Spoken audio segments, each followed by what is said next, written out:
Every Star Wars book has a bunch of Easter eggs, fun facts, and references to other Star Wars stories. The Princess and the Scoundrel by Beth Revis is no different, so here is everything I found while reading the book. Spoilers are ahead, so be warned.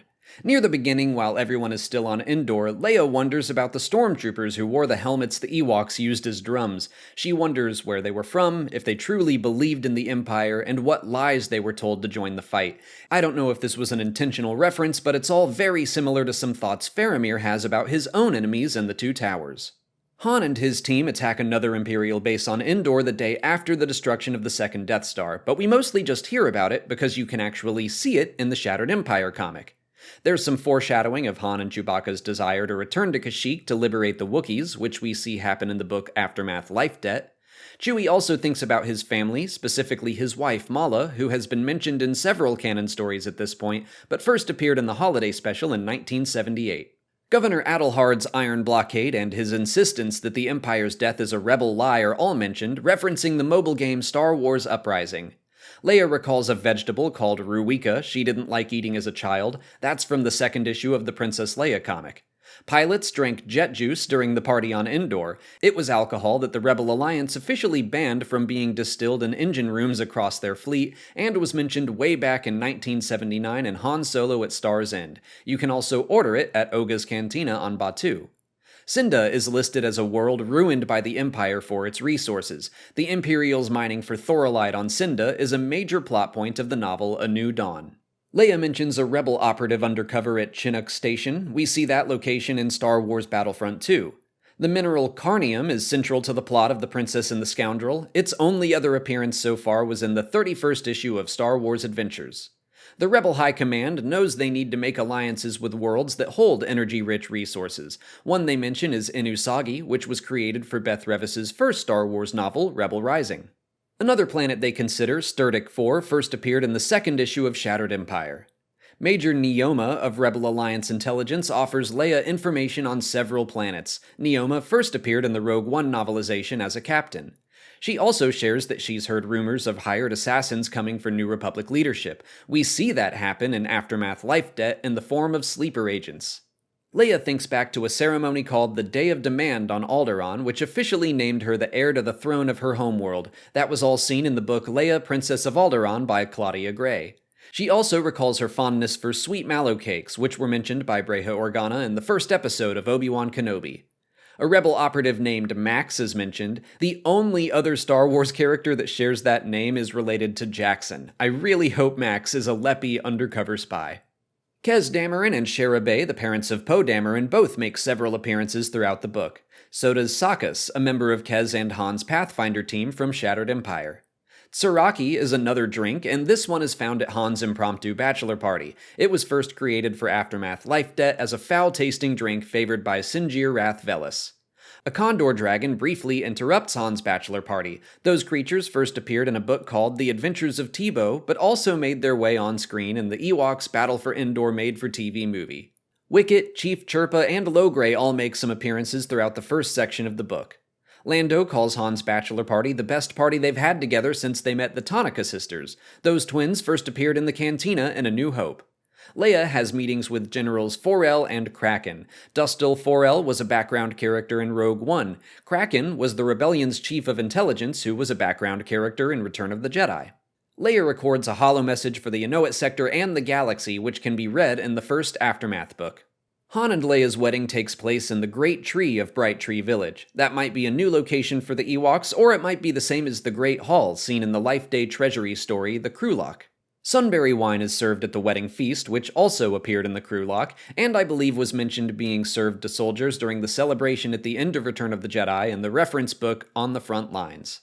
The Alderaanian artist Janray Tessame is mentioned to be working on some propaganda pieces for the New Republic. She was first created for the reference book Star Wars Propaganda, a history of persuasive art in the galaxy, where you can see several of her pieces.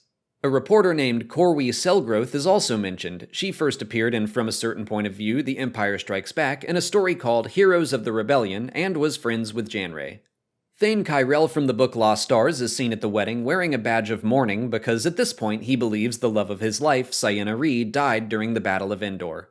While Han goes on his honeymoon, he asks Chewie to install a kitchen in the Falcon as a wedding gift for Leia. That is a direct reference to the cross-sections book for The Force Awakens, which specifically points out the kitchen. When Leia sees it, she thinks it's hilarious Han believes she can cook.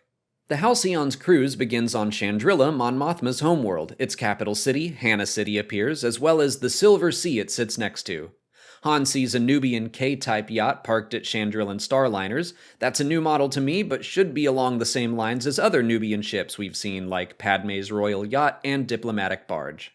It's learned that a family of Anzellans have recently reclaimed the Halcyon from the Empire. The ship was first made during the High Republic era by an Anzellan named Shug Drabor. The engines of the ship are said to have the Drabor configuration named for him. D309, the logistics droid for the Halcyon, makes several appearances throughout the book. The ship's quartermaster at this point in time is Riola Keevan. She serves as the ship's captain by the time of the sequel trilogy when the real-life Galactic Star Cruiser takes place. Of course, several locations on the Star Cruiser appear in the book, like the Sublight Lounge, the Crown of Corellia dining room, and more. Leia views an ancient hyperspace compass, which I assume is on the Star Cruiser, but was also seen in the first issue of the Halcyon Legacy comic. Han carves his and Leia's initials into a pipe in the engineering room of the ship, which is apparently something you can actually find at the Star Cruiser. It becomes Leia's idea to let guests see the bridge of the ship. Han notes that a bartender on the ship has her hair done in the Ming Po style. That culture was from the planet Karlak, as seen in the Clone Wars episode A Friend in Need. XOX camera droids are seen throughout the ship, recording Leia and other influential beings. Those droids first appeared in a short story for Star Wars Insider called The Voice of the Empire. Han shares a game of sabacc with some people in the engineering room. They drink Boga Noga together, a Huttese ale. That's a reference to the fact that the Hutts once owned the Halcyon, but the drink was first created for the novel MedStar 1, Battle Surgeons. A man named Kelad, who once worked on Imperial tech, tells a story about a rebel escaping a tractor beam by confusing its targeting, a maneuver Han specifically recalls. That happened in the book Smuggler's Run.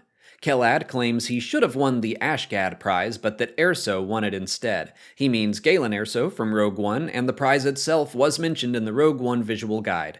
And Kelad was also part of the Republic Futures program with Erso, which was first mentioned in Catalyst, the Rogue One tie-in novel. Han thinks of someone as a Karkarodon in the water, or shark in the water, since Karkarodons are just walking shark people.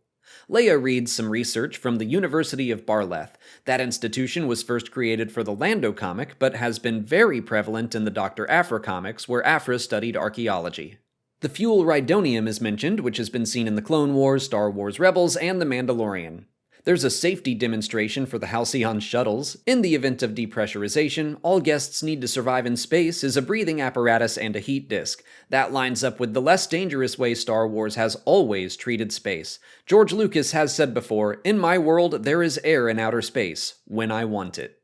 Leia recalls saving refugees from the planet Wobani and the destruction of the nearby Imperial Calderos station. You can read about both those events in Leia, Princess of Alderaan. Han dislikes a visit to a snowy planet because he hates the cold, which is a fact that's been brought up in several Star Wars comics recently. Leia thinks of events Han missed while frozen in carbonite, like her fight against the Imperial Commander Zara, as seen in the main Star Wars run. She also mentions meeting Kira, as seen in both War of the Bounty Hunters and Crimson Reign. Leia marvels at seeing a flowering Sakula tree on the ice planet. She also happens to be wearing Versilk pearls from the planet Rhea. The plant and the planet were both in Beth Revis's prior Star Wars book, Rebel Rising. The Empire has a drilling station on the ice planet that sounds similar but not identical to the Colossus from Star Wars Resistance or Skystrike Academy from Star Wars Rebels.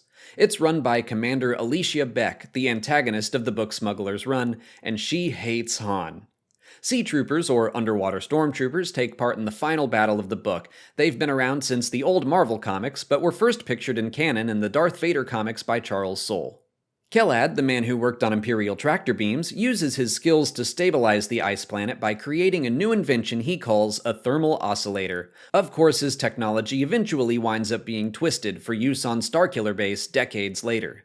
Kelad is also hired to work on the New Republic Starhawk, since it was well known for its tractor beam technology. And that's everything I caught. If you're interested in checking out The Princess and the Scoundrel, you can get the audiobook for free on Audible. Just click on the link in the description or visit www.audibletrial.com/Star Wars Explained. The audiobook is out right now, and the production value on all the Star Wars books is very high, with sound effects and music. It's like listening to a movie. Signing up for an Audible trial will get you a credit for one free book, and you can use it on The Princess and the Scoundrel, or just about any Star Wars book you can think of. Or get any book you want. The point is, you get a free book, and you'll be supporting the channel when you do. But that's it for today. If you haven't already, please like this video, subscribe to the channel, follow us on TikTok, Twitter, and Instagram, and consider checking out our Patreon page. As always, thanks for watching, and may the Force be with you.